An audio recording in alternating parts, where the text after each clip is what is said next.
Hi, ladies and gentlemen, this is Dr. Moore. I just wanted to show you a diagram that I just made for a patient. I made a diagram discussing chronic pectoralis major tear, a chronic pectoralis major tear. So I drew some anatomy so that the patient can understand, but the patient was really happy with the description, so therefore I wanted to share it with everybody else. So what's a chronic tear? Chronic tear of the chest wall, or the pec, as we say. Here's the pec muscle. Let me give you perspective. This is the sternum right in the center, patient's chin, neck, trapezius, clavicle, acromion, humeral head, greater tuberosity, deltoid, biceps or arm, okay? Chest wall right here. Now let's look deeper in. The pectoralis major has, for the most part, two components. It has a clavicular component, which is in the top, that runs parallel with the anterior deltoid. So this is the sternal component right here. Or sorry, the clavicular component. Usually just one band like this. Then the sternal component is a multipennate muscle. That means multiple parts. That's the sternal head of the pec muscle. Okay, there's the muscle, multiple components. When you have a pec tear, this is the part that usually tears. When it tears off the humerus. That's in the arm. So this is your deltoid. So look, if you look at your arm, it tears right off right about the point where the deltoid inserts into the bone. So the tendon will rupture, it'll go pop, and then it'll end up way over here. This is the end result of a tear. So the muscle tears along with the tendon. It usually just takes a little bit of tendon with it right there. But this is where it's at. It just becomes this nubbin that you can usually feel right over here. And eventually over time, this muscle shrinks, fibrosis, loses its normal shape.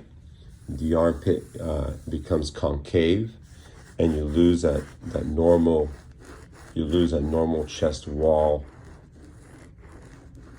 lateral border. You lose it because you don't have it there anymore. So now it becomes concave like this, like a hole.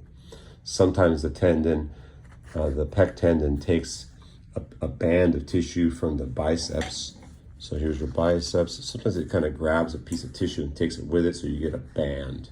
So that's the pathology. Over time, it shrinks more and more, and it goes lower down, and then the muscle just no longer works because it's not attached at 2 points. It's only attached at 1 point over here, but no longer here. So what happens with this? Can this be reconstructed? It can be reconstructed, but it cannot be repaired. This tendon cannot be brought back to the proximal humerus. It's not possible. The gap is too big. It's too big of a gap. Okay, so I can bring it over, and I can usually only bring it over to maybe about 4 centimeters away. So what do I do to fill that bridge or create a bridge? I use Achilles allograft. So Achilles allograft is a piece of Achilles tendon, okay, that this is Achilles tendon allograft. So allograft. That means a donated cadaver tissue, people that donate their body to science. I take a piece of it that I shape like the original tendon. I attach it to the proximal humerus using drill holes and these small metallic anchors that act like toggle bolts, so it cannot be pulled out. So this tissue is now attached to the proximal humerus. It is firmly attached. I can take it and I can literally lift the body with it because it won't go through the bone, okay? And it's attached right next to the natural docking site, which is right next to the biceps, okay? Then the free end of that tissue is attached to the torn pec, and that's done in a way that allows me to pull it up as high as possible. I attach it on the graft with high tensile strength sutures that cannot rip. They cannot rip. I attach it at 2 points here and attach it here. This graft is actually up, laying on top of it. So I pull up the muscle, I attach it to 1 point on the graft, and then I attach the other end of the graft onto the muscle with multiple sutures once again. So this muscle now is going to be underneath that graft, okay? So now the muscle goes all the way under the graft, and then the graft is attached to that muscle. Okay, 2 points of fixation. And because there are so many sutures, or so many suture knots, I call it a suture bed, what I do then is I place a piece of amniotic tissue on top, that's slippery, slimy stuff. That's what it feels like, slippery and slimy. You put it on here, sew it down so that I can keep these sutures from creating an ugly scar. I call this my Pec Fix. It's a procedure that takes about 4 hours to do.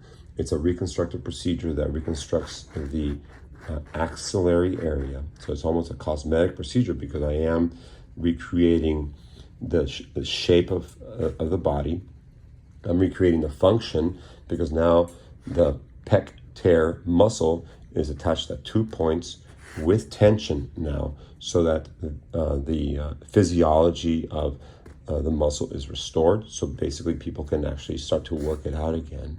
Okay, and I'm doing it all through an incision in the armpit. So it's an incision about this big.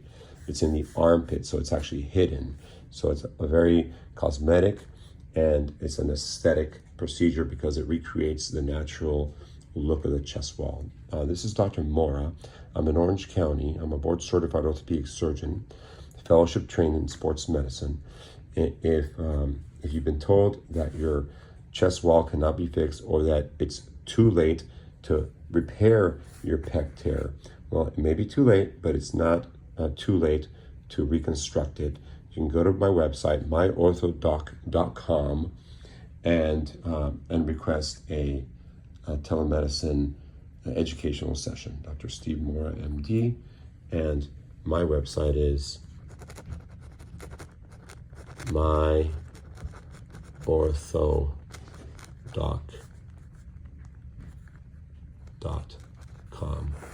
myorthodoc.com. You guys take care wherever it is that you live. Thank you so much for being patient and watching this whole video. Cheers.